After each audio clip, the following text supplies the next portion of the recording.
Hey, what's going on, everybody? Welcome back to another live stream. PC and Addicts here, back again with another live stream. So, you guys see this thumbnail that I created. Um, this video, this entire live stream is dedicated to what I believe is going to be the downfall of a lot of coaches, a lot of young coaches in particular. This is going to be their downfall. Analytics is here in football now. It's here in the NFL, um, and it is not. It's not working out. To be honest with you, it's not working out. This is going to be something that the league is going to.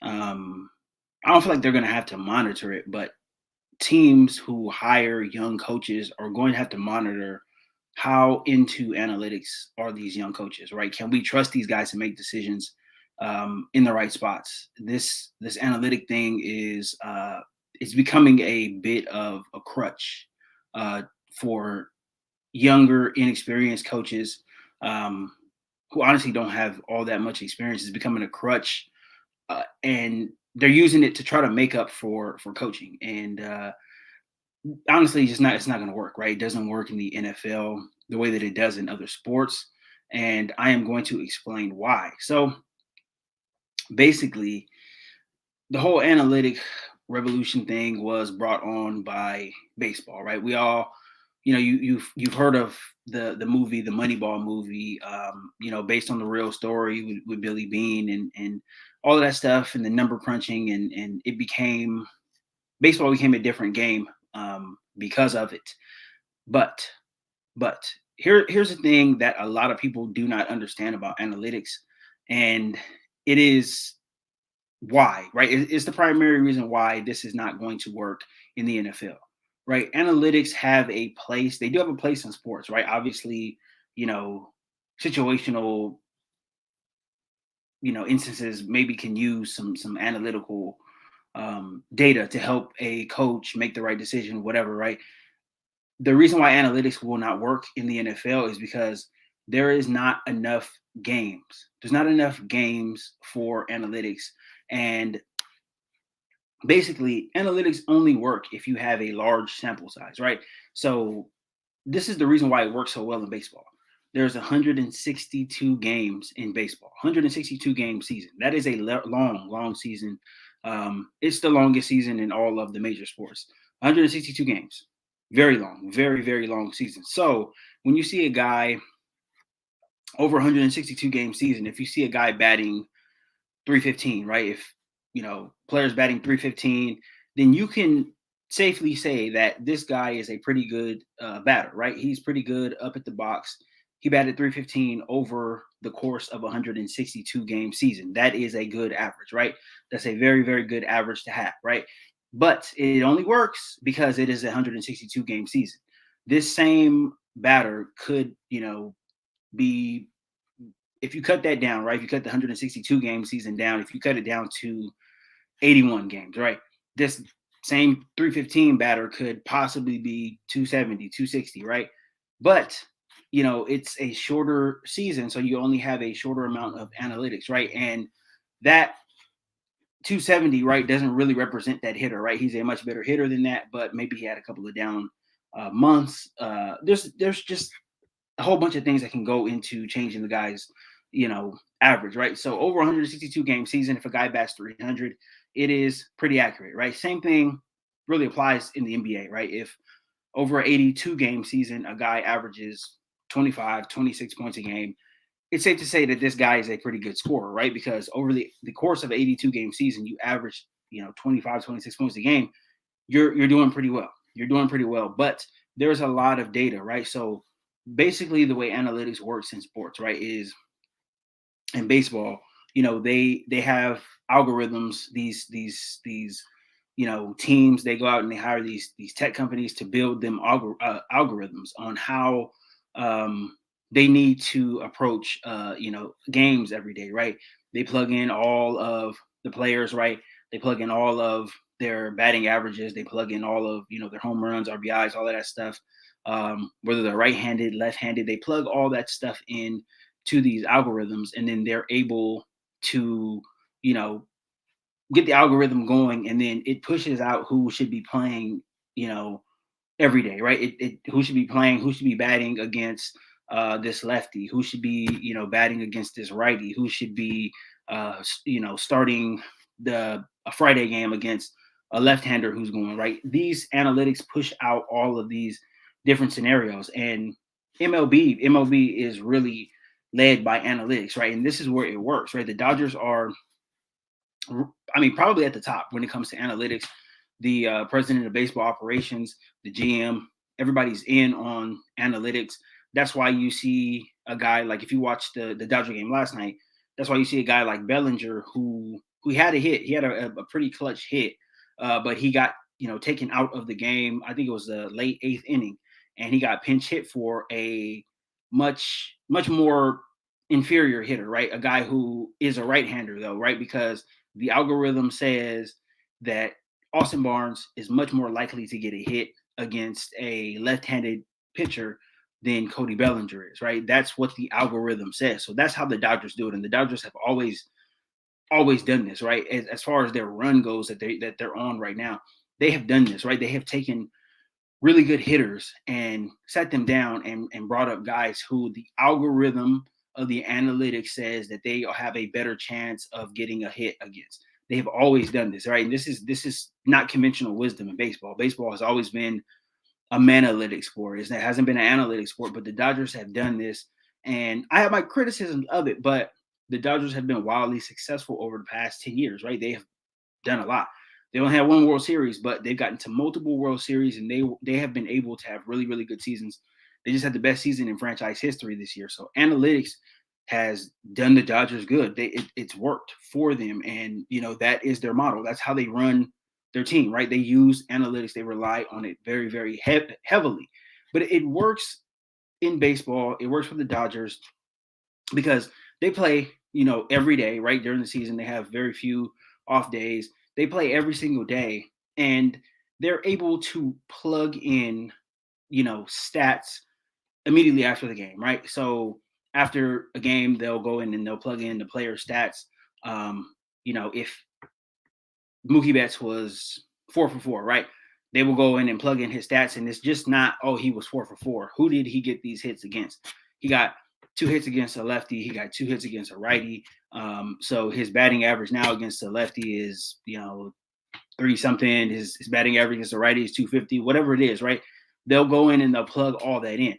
So the next day, when it's time to take the field or before, you know, game time, they'll have all of that stuff in the algorithm. The algorithm will, you know, do what it does. Then it will pump out a lineup, you know, who needs to be playing, right? And obviously Mookie Betts is one of the best players. So he's obviously going to be in there, but this is more geared towards pitching and, you know, like hitting, you know, situational hitting, right? Guys, lefties on righties and righties on lefties. Basically, that's what it does, right? And the NBA kind of does the same type of thing. There's not as much data to put in with the NBA, but they kind of do the same thing too, right? Obviously, if you have stars in the NBA, you're going to be okay, right? Regardless of what the analytics say. But a team like the Golden State Warriors, they have always been analytically driven, and they have really put themselves in a pretty good position, you know, because they have won 4 championships, and they've kind of used this model, and this is kind of been copycatted a little bit. That's why you see a lot of, you know, teams shooting a lot of threes. The Warriors were the first team really to do that, right? They are in the Bay Area. They're in, you know, the tech land. So they kind of were the first team to do that. Right now, obviously, you have 2 of the best shooters in the league, so their numbers are skewed much higher than any other teams are. But you know, they are analytically driven. They're data driven. They do what works for them. Their algorithm tells them that they are you know, they're most successful when they run and, you know, get quick shots and all of that stuff. So that's what they try to do, and they've done that, you know, for years now, right? They've won 4 championships, so they've been very successful doing that. The thing about the NFL is that there's not that much data to put into the NFL, and it's not as simplified of a game as baseball and basketball. Baseball, there is on every single play in baseball, there's only a few outcomes that can happen, right? Either you get a hit, right? Either you strike out or you walk, right? One of those three things are happening. Um, hit, out, walk. It's either one of those three things. Um, Obviously, there's different variations, right? A hit could be an infield single all the way to a home run. Um, an out can be a fly out, a strikeout, whatever. A walk can be 4 pitches, or you can get hit by a pitch, whatever. But it's all pretty much the same outcomes in baseball, right? Hit, out, or walk. So it's the same outcome all game long for both teams. And that is much, much, much easier, and it's much more simple to use analytics in that game when there are just those three outcomes. Right now, again, basketball, kind of the same thing, right? You teams are going back and forth, running up the court. Either there's two outcomes: either you score or you don't score, right? So it's easy to infer what works, right? What works? Do we score, right? Do we run different sets? What sets did we score on the most, right? What sets did we not score on the most? There's only two outcomes: you score, or you don't score. Now, obviously, there's fouls, there's turnovers, there's all of that stuff, but the outcome, the actual outcomes: score, don't score. Only two outcomes in basketball, only three outcomes in baseball. Football, there is, you can simplify it if you want to, score and don't score, but not scoring is not always a bad thing, right? Not scoring is, obviously you want to score every possession that you can in football. It's not a reality, but it is, it's, you can't just chalk it up to score and not score. It's much, much harder in football because there are so many different things that, there's so many different things and so many different variables that go into, what football is, right? So you can't just chalk it up and say, this play we scored on and this play we didn't score on. It's not that easy, right? You can get like Austin Eckler, right? This past weekend against the Browns, he had a 71-yard run, but he didn't score on it. So if you would, and with analytics, if you would simplify it right that way, if you simplify it the way they do in baseball and basketball based on outcomes, that wouldn't be a good play because Austin Eckler didn't score, even though he gained 71 yards and he put the Chargers in position to score right in the red zone. That wouldn't be a good play in analytics, right? And that's basically what analytics is: outcome based, and all of the algorithms and stuff, they're outcome based. You can't really quantify that, right? You can't quantify what a 71-yard run does. All the analytics and all the computers say is that this didn't score, so don't ever run that again, right? So that's pretty much how analytics works. And the way that NFL coaches are using analytics is stupid because it basically and the reason why I wanted to make this video, right? I seen Josh McDaniels on Monday night. That was a terrible call. Trying to go for two with 4 minutes left, 3 timeouts plus a 2-minute warning. Awful. And if they converted it, it only gives them a 1-point lead, right? Which they are not. You can still lose the game on the safety at that point. So a 1-point lead is not anything in football, right? Only time a 1-point lead counts in football is when there's 0 on the clock, and there wasn't 0 on the clock. So a 1-point lead would not have done the Raiders any good. A tie game could have potentially forced overtime. But the way that the NFL coaches are using analytics, it doesn't make sense to me. And it is, again, I think it is a very, very slick way for coaches to use this, for not doing their job well enough. Pretty much, it's a crutch. They're using it as a crutch because they are not doing their job well enough. They're not preparing their teams well enough. They're not coaching well enough. And I think that is what's going on with analytics. All of these analytics don't make sense in the way that the NFL coaches use them. They really don't, because all the analytics do with these coaches, all it does is tell them the likely outcome if they succeed, right? So, perfect example: Chargers, Brandon Staley, right? On Sunday, he decides to go for it instead of kick the ball. What the algorithm told him, and I seen there was a bunch of different ones, like people were, plugging in the same situation into different algorithms on different web pages. And I've seen a bunch of screenshots, and there was not a consensus of to what the percentage might be or how it might help the Chargers. It wasn't a consensus. Different algorithms said different things. I seen if the Chargers converted that fourth down, I seen screenshots of algorithms that said that it would help. The Chargers are more likely to win the game by 88%, all the way down to I seen one that said they were just only 3.2% more likely to win the game or something like that, right? So different algorithms say different things. Different story for a different day. But the way that they're using it and the way that Brandon Staley uses these algorithms is that he wants to see what the likely outcome is if the Chargers convert a fourth down, right? If they go for it on 4th and 5, from their own, I don't know, let's just say midfield or something like that, then the analytics will tell him, if you convert this, then you are 60% more likely to win the game. And if that number is high enough, if Brandon Staley satisfied enough with that number of how much more likely they are to win the game, right, by percentage, then he will send the team out to go for it.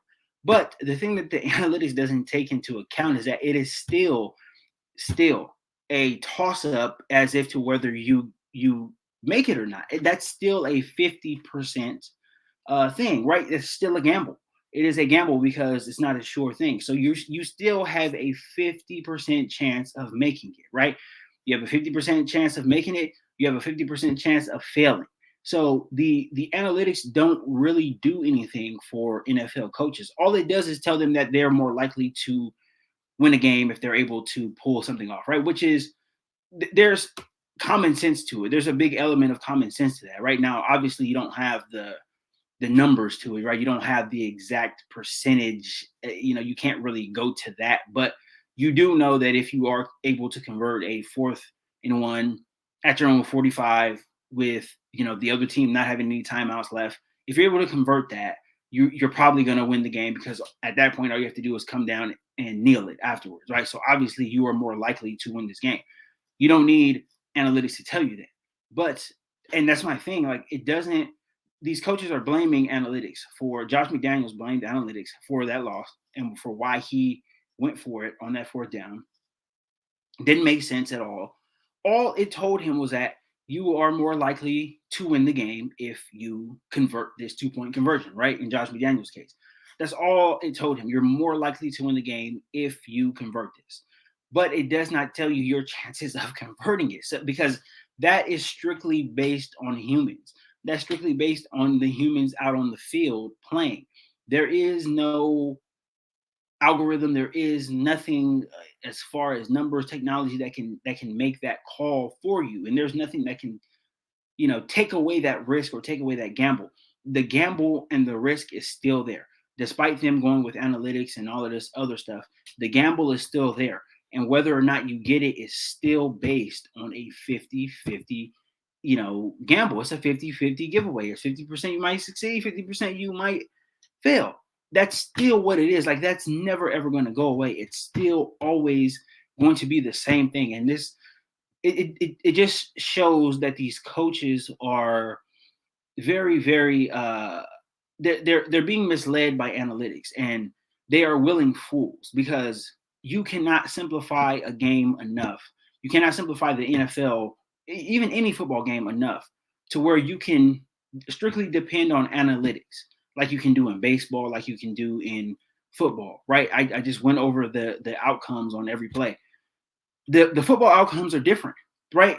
There's a bunch of plays that don't score, right? If you can have a great drive, you can go down the field, 12, 13-yard drive, 13-play drive down the field. You can do that. You can go down the field and you can do all of that stuff. But only one play is going to score a touchdown. Only one. So analytics there's no algorithm that's going to take that into account and say there's only basically one successful play, right? Because the outcome is to score. And there's only one play. You can only score on one play in the drive. You can't score on multiple plays in the drive. A drive normally culminates with a scoring play. So whatever that scoring play is, if you're going to depend on analytics. The analytics is going to take that scoring play, no matter how bad the play is, right? It doesn't take into account a missed assignment on defense, if somebody is confused in coverage or whatever, or if the defense only has 10 guys on the field or something like that. It doesn't take any of that stuff into account. All it does is says, you scored on this play, so you need to run more of this play. And basically what analytics is going to do is going to roll out a whole bunch of plays just like that for a team to run, right? And this is where, if they don't, and I don't think it's going to get that far in the NFL, because this is going to fail. All the analytic coaches are going to fail. Brandon Staley included, if he continues to, just be analytically heavy, he will fail as well too. But if a team was to do that, all the analytics is going to do is roll out a bunch of like plays, right? Similar plays that teams have run to score touchdowns on, but it's not going to take into account anything else, right? If you have a good run game, let's say you have a 12-play drive and you ran the ball, on 8 plays, right? 8 plays of a 12-play drive. You only threw the ball 4 times. The run game was the big factor in you scoring a touchdown, right? But let's say you score on a quick slant right at the goal line or something like that. An algorithm is going to tell you to keep running quick slants if you want to go analytics that hard. That's really what it's going to tell you. So I don't know, man. I just, it doesn't work. It's not going to work in the NFL that way. And coaches have to understand this, and they have to stop standing on it as a crutch. It really is a stupid, stupid thing. Shout out Apex Prowler. Thank you for the super chat. Analytics is useless if one doesn't have a feeling of what's going on in the game. One has to be aware of downs and distance, right? Exactly. And again, the analytics only give you a number as to how much more likely you are to win a game if X, Y, and Z happens. But X, Y, and Z still has to happen, and you still have to coach X, Y, and Z to happen. So it doesn't take the onus out of the coach's hands. The coaches still have to coach. They still have to be good. You still have to prepare your team. It doesn't take into it in downs and distance. It doesn't take into account anything. Like football is not just an outcome-based game, just like how baseball is. And that's how I said there's only 3 outcomes in baseball. Only 3 outcomes all game long, all 9 innings, right? You either get a hit, you either out, or you walk. And that's all 9 innings for both teams, right? Both teams hitting, both teams pitching. Those are the only outcomes that can happen in baseball. Nothing else happens. Nothing else happens. It's only that: hit, out, walk. That's it. So you can simplify that. Algorithm can take that into account. Algorithm can simplify that very, very, very easily. Same thing with basketball. You score or you don't score, right? There's a lot of other things that come into it too: variables, turnovers, fouls, free throws, all of that stuff. But the main outcome is simple. Teams go down there, they go down the court, they score or they don't score. And there's a lot of different ways to score, but not scoring is, pretty much the same thing. You didn't make a shot. You made a shot or you didn't make a shot. Very simple. Algorithms can take that into account. This works for you to score. This doesn't work for you to score. Football is completely different. It is so complex. This is why a lot of people overseas, right, they don't understand American football, right? When I was in the Air Force, I met a bunch of people from overseas who did not understand football at all, right? They didn't understand the violence aspect of it as well, but they just they didn't actually understand the game, right? They were confused watching the game. They had really no grasp of what was going on and how the game was played and how, the rules were set up and all of that stuff. They just didn't know. Like there was nothing on there that they knew about the game. They just couldn't tell because there's too much. It's too complex. It's too complex to just come in and learn, watch it one time, and then what's going on. Like, right, with soccer. Soccer is not a complex game. You kick the ball, right? And if you kick it in the net, you score. And if the other team kicks it in the net, they score. And while they're not scoring, they're just kicking the ball around, right? That's very simple to understand. Football is not that. Football is not that easy. It's not that simple to understand. Analytics ain't ruining football. Nobody's really using it right.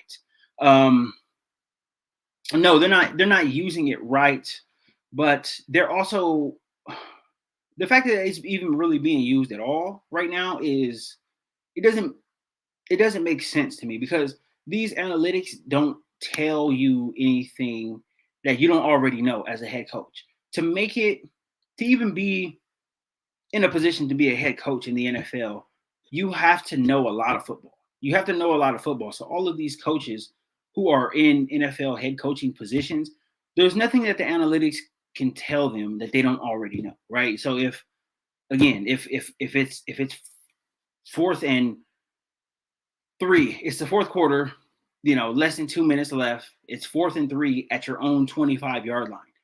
If you go for it and make it, then your chances of winning go, you have like a 75% chance of winning. Like a coach doesn't need to know that. They just know that if they're going to be as risky as, a Brandon Staley, right, and go for it at your own 25, 30-yard line, whatever, if you're going to be as risky as Staley and go for it there, then obviously your chances of winning shoot up. Obviously, like there's no computer, there's no analytic, there's no algorithm that needs to tell a NFL coach that you're obviously going to win if you are able to convert a fourth down at your own 25, 30-yard line. There's no analytics that need to tell a coach that.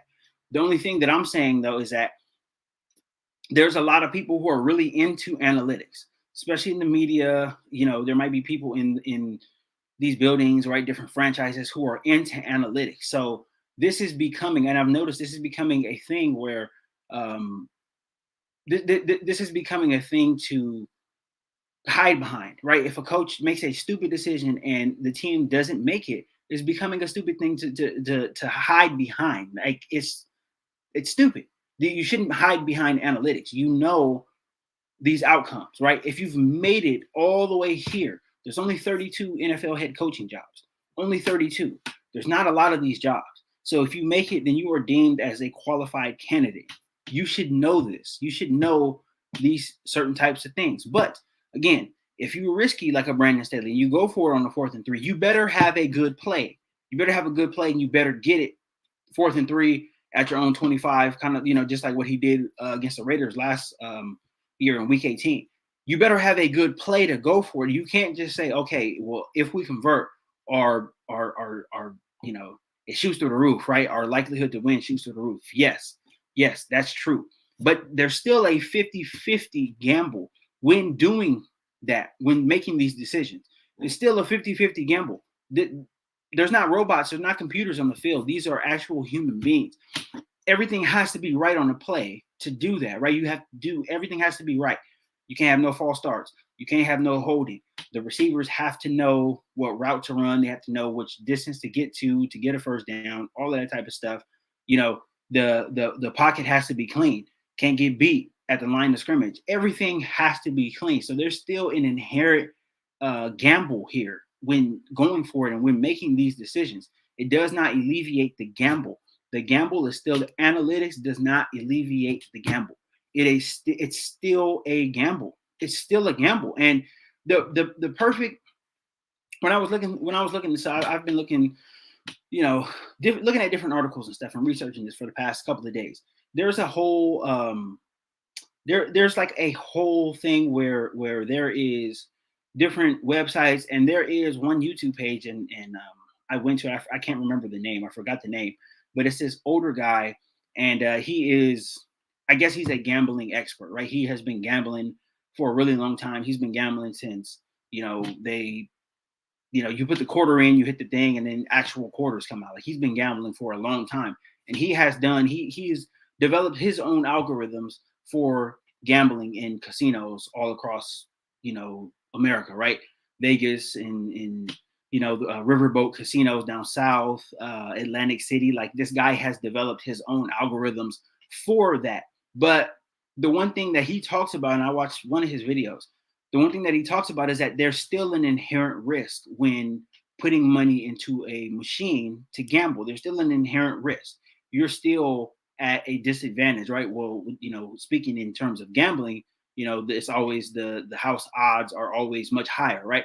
But you are still, even though you're armed with all of this data, this empirical this empirical data that you have, like all these numbers that are being ran, how more, what time of day to gamble, all of this type of stuff, you're still at an inherent disadvantage. You still have to, pretty much in the gambling world, you still have to pretty much get lucky. You still have to hope that luck is on your side in order for you to get the outcome, right? Because this guy has a whole entire um, he has a whole, like, pretty much entire encyclopedia and how to gamble, right? If you're going to a place, you got to go and you have to test the machines out, right? Go down the line, test machines out.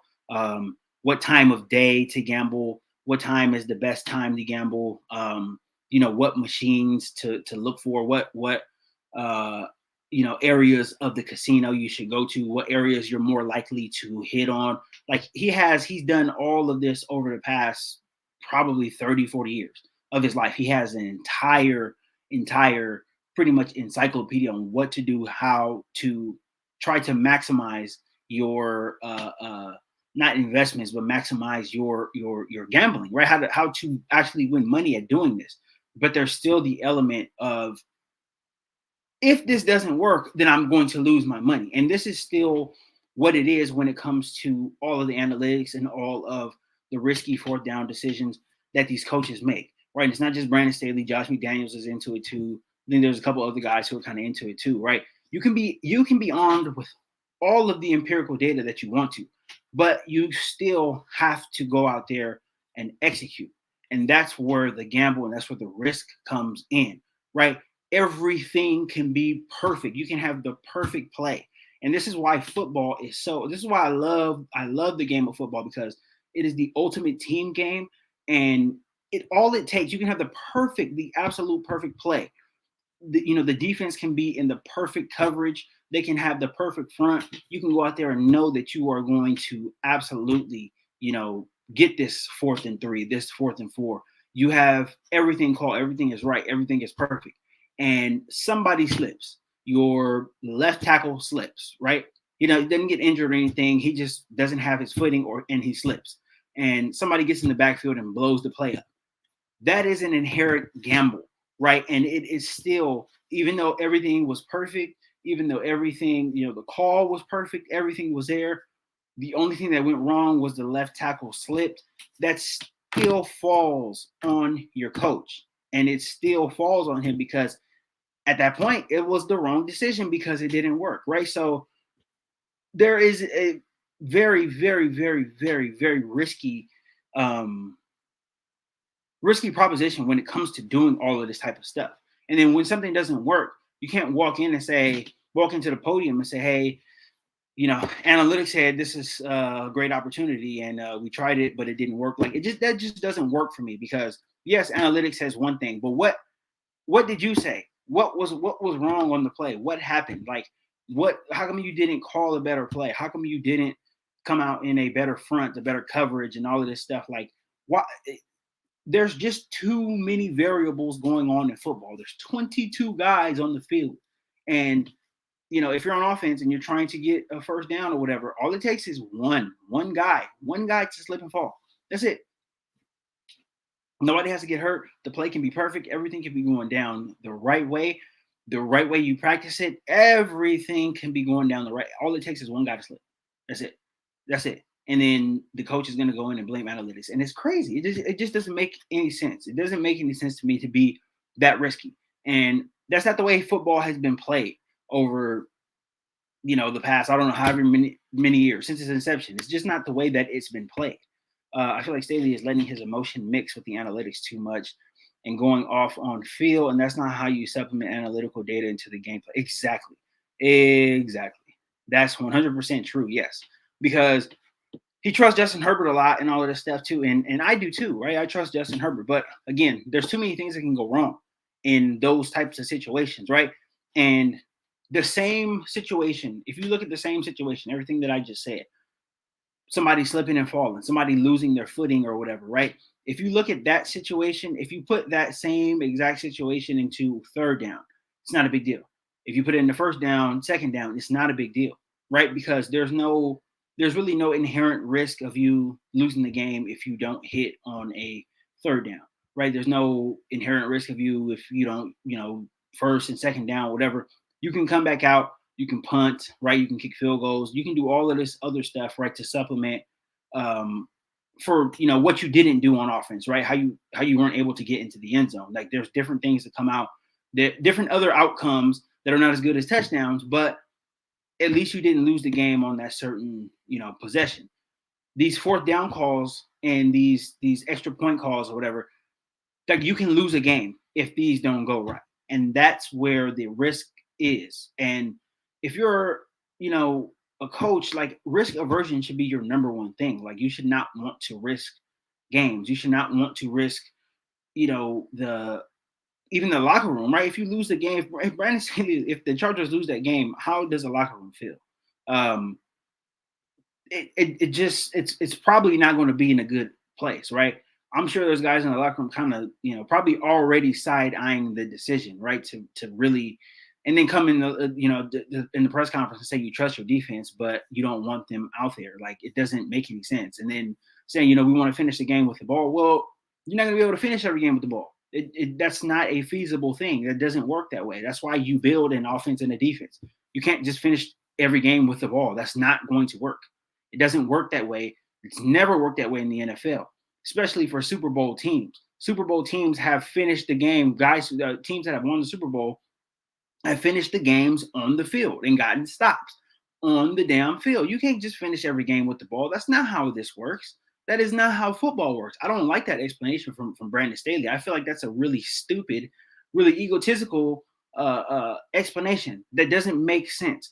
We just wanted to finish the game with the ball. Fuck that. Fuck that. Go take your expensive ass defense, put them on the field, and have them get a stop and have them finish the game. You can't just say, "Oh, we want to finish the game with the ball." Get out of here with that, please. I don't want to hear. I do not want to hear that. I absolutely do not want to hear that. That is why you have two units. If you had to finish the game with the ball every time, why even have a defense? Just go for it every time on fourth down. Why even have a defense? It doesn't make any damn sense. It's so stupid. It's so stupid. And then for him to go that and then the analytics are good on it and all that stuff. It doesn't make sense. The messaging is all over the place for him. And then for him to say, we trust the defense. We trust that the defense was going to get a stop there. We trust that they were going to get a stop at our own 45-yard line. Well, if you trust they're going to get a stop at your own 45-yard line, wouldn't you trust him to get a stop if you guys punt it down inside the 10-yard line, possibly maybe inside the 5-yard line? Wouldn't you trust him in the same way that you trust him to get a stop at your own 45? Like, it doesn't make sense. And all things considered, the Chargers defense didn't get the stop. The Browns just missed the field goal. So this is risky again. Risky business. Risky business for no reason. Now there is a cool thing now. Analytics is now the new cool thing that everybody can blame when things don't go right. And this is not, football has never, ever, ever just been about numbers. Easy Shada is right. The going off the feel of the game and all of that stuff is one thing. To mix analytics in with going off of the feel of the game doesn't make sense, because analytics don't have no emotion in it. Your feel of the game is what you feel emotionally, right? You can be getting your ass kicked, but if you feel like this is a good game, or your players still played good even though you got your ass kicked, your feelings and what's going on in reality are detached, and your feelings and whatever the numbers say are detached. It's not the same thing. You're not on the same page with what the numbers say, so you cannot just mix the emotions of the game in with numbers. It doesn't make sense whatsoever at all. How about 3 tight ends and a fullback in 4th and 1? Right. There's something like that. Yeah. 3 tight ends, a fullback, something that is at least going to give you a chance to get the the first down, right? A slant to Mike Williams, who the cornerback number 23. I don't know his name, but he sold out on that, and he knew that slant was coming, and he played it like he knew that slant was coming. He played inside leverage the whole time, and there was no way that pass was going to get completed. Again, the analytics said the Chargers had all the way up to an 88% chance, 88% more chance to win the game. Again, that if you complete that, you have a 100% chance to win the game, because you're going to come out and kneel it because they have no timeouts. But again, you still have to make the play. And it's still a 50-50 toss up in the air, 50-50 coin toss if you're even going to make the play. So again, it doesn't make sense. To me, it just does not make sense whatsoever. It's crazy. I just, the analytic talk is just, it's crazy to me right now that all of this is going on. Jim Harbaugh for what, for head coach? Jim Harbaugh for head coach. I was saying that last year because he was looking to well, obviously he didn't leave Michigan, but he was testing the NFL waters, and he was saying that he had some unfinished business and all of that. But that would, I was saying Jim Harbaugh. I was saying Jim Harbaugh too because I seen what he did with Andrew Luck at Stanford. I seen what he did in the NFL with Colin Kaepernick. He's just an athlete playing quarterback, not even a quarterback. Yeah, my mind was starting to really wonder what Jim Harbaugh can do with Justin Herbert. Um, and a team that doesn't run the ball as well. Jim Harbaugh would have fixed this run game as well too. The run game would have been what you've seen Austin Eckler and Josh Kelly doing. If Jim Harbaugh was coach, they would have been doing that from week one. You can damn sure guarantee that because that's what he does everywhere he goes. They run the ball very, very well. Michigan is towards the top of. I know they're at the top of their conference running the ball, but I think they're towards the top of the nation and running the ball as well too. They have a really, really good run game. The quarterback runs too. He really does a good job recruiting linemen too. So I mean, Michigan is a very, very good team, and Jim Harbaugh, he does that everywhere he goes. So yeah, I was definitely looking at him too for that head coach. Yeah, he thought we were all dumb when he said that. Yeah, he's all over the place. He's all over the place because none of what he says lines up with the actions. None of what he says lines up with the actions. You go out in the offseason, you make a trade for Khalil Mack. You take on his big contract, right? You obviously extend Derwin James in training camp. You go out, you sign Bryce Callahan, right? You go out, you obviously give all that money to J.C. Jackson. You sign Troy Reader. You sign Van Noy. You draft defensive players, right? You draft a defensive lineman. You sign guys up front, Sebastian Joseph Day, Austin Johnson. You sign all of these guys up front with the thought in mind that this defense is going to be so much better than the 2021 defense. So far, it hasn't worked.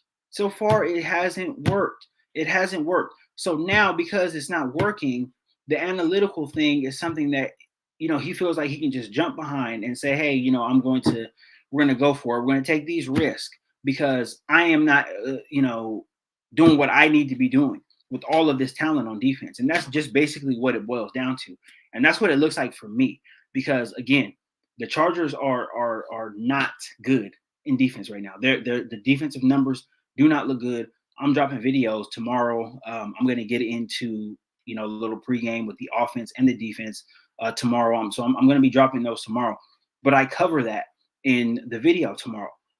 The defense is not good. These numbers are not good. And, I give preference and I say that, these numbers are going to go down. They can go down, up, whatever. It's still very early in the season. But just through Staley's tenure, right? It's been 22 games so far.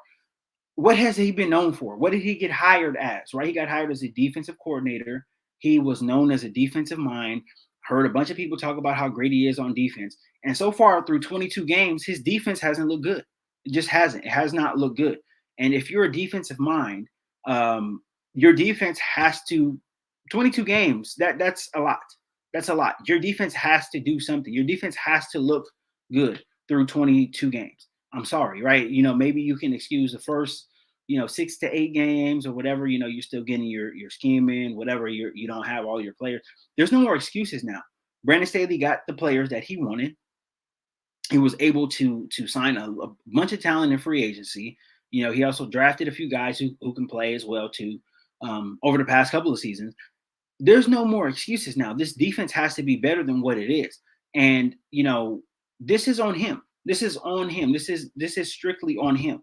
There are defensive coordinators out there right now who, employed, not employed. There are defensive guys, defensive coordinators who can get a lot more out of this defense than he can. And those are just facts, right? I did the video on Vic Fangio earlier this week. He can get a hell of a lot more out of this defense than Brandon Staley can. And There's just no excuse. For me, there's no excuses. There's no excuses as to why this defense is underachieving. There's no excuses. I just don't want to hear it. He has to be better coaching them. And if he's better coaching them, then all of this analytic talk, it just goes away. It goes away and it goes by the wayside. But until you're able to get, better coaching, you have to rely on gimmick stuff. You have to rely on all of this type of stuff, right? The whole aggressive mindset that worked last year, and it got over with the fans last year because we knew what we were on defense, especially down the stretch of the season. You see the Texans running wild on the Chargers defense. You knew what this defense was. And going into the Week 18 matchup with the Raiders, we still had a chance to get to the playoffs. We all knew what this defense was. We knew if we're going to get to the playoffs, Justin Herbert and the offense is going to get the Chargers to the playoffs. It's probably not going to be the defense. They're not going to be able to make enough plays. They just didn't have it last year, right? And that was fine. So going forward, being risky, going forward on fourth down, that I was okay with that last year because I would rather put the ball in Justin Herbert's hands than have the defense come out and try to get a offense off the field because we knew that they couldn't do it because they just could not stop the run for anything. This year was a different story, right? This year it should have been a different story, especially starting off, but it hasn't been that. The defense hasn't been good. Again, I said it in many videos, like our defense is going to get stops. They're going to be able to, make some plays just because there's so much talent on this field, right? If you have a bunch of talented guys out there, it doesn't matter if the scheme is good. A lot of guys are going to just be able to ball just off the strength of their talents. But that doesn't win Super Bowls, though. Good schemed defenses win Super Bowls. Being disciplined, being put in certain positions, to stop what a team does the best, that wins Super Bowls. Not talent alone just doesn't win Super Bowls. All the talent is good enough to keep us afloat, maybe have a winning season, but it ain't going to get us nowhere in the playoffs. That's not going to work against no Josh Allen. That ain't going to work in Arrowhead against Patrick Mahomes. Just having a talented defense is not going to work. You need to scheme stuff up. You have to take something away. You can't just let a good offensive team do everything because they will beat you. They will beat you. You have to take something away. What is it that the Chargers take away from teams? Nothing. They don't take anything away.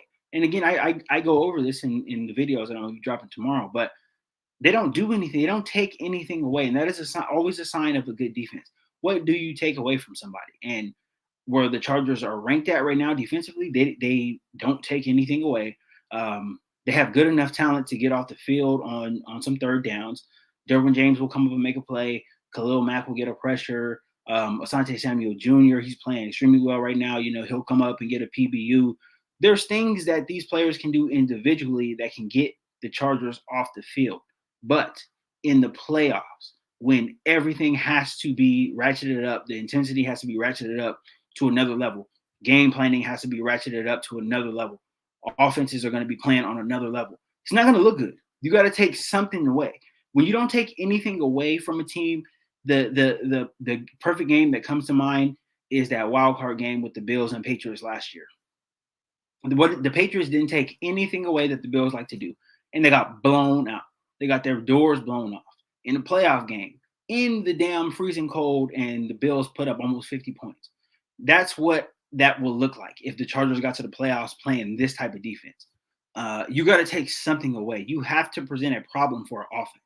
You have to take, the fastball away from offense, right? To use an analogy, you got to take away their fastball. You got to make them go to their second pitch. And if they beat you with their second pitch, then that means that they're just a pretty damn good team. But you can't let a team just come out and do what they do the best on you.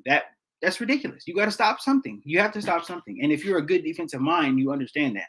But Brandon Staley has not shown that yet. So I have very little faith in him right now at this point. The defense uses analytics too, right? And that would explain a lot. That would explain why the Chargers are not good at defense. They're probably using analytics to do that. That explains a lot. It's just it doesn't work. Analytics does not trump good coaching. It doesn't trump good coaching at all. It doesn't trump that at all. And there's only so far analytics can go too. Like even in baseball, basketball, all of these sports, there's only so much analytics can do. It's just it is what it is, right? They're just numbers, and they don't have analytics do not have that impact on great players like it does on just regular team guys. It just doesn't have that type of impact. This analytical stuff, this would not have worked in baseball against Barry Bonds, right? If Barry Bonds was a little younger and he played in this generation, all this analytical stuff wouldn't have worked with Barry Bonds, because Barry Bonds, the greatest hitter of all time, right?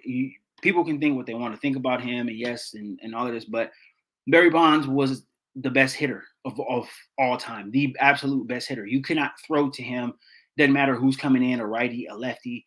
If they're throwing to him and they're throwing anywhere in the zone, he's gonna take it out. He's gonna take it out the park. And all of this analytic stuff would fly out of the window with a guy like Barry Bonds. But these guys are not as nobody is like an all-timer like that right now who's playing in the league right now. So this works in baseball. But again, it just doesn't work in football. It's not what it is. It's just not that. It will never work. There's too much going on the football field, too many variables. It just won't be that type of. It won't have that type of impact on a NFL field like it does on the MLB field. It just won't. I don't think our defense is bad, but definitely underperforming per expectation. But would you say our defense has been improving? No, the defense hasn't been improving. The defense has gotten a little.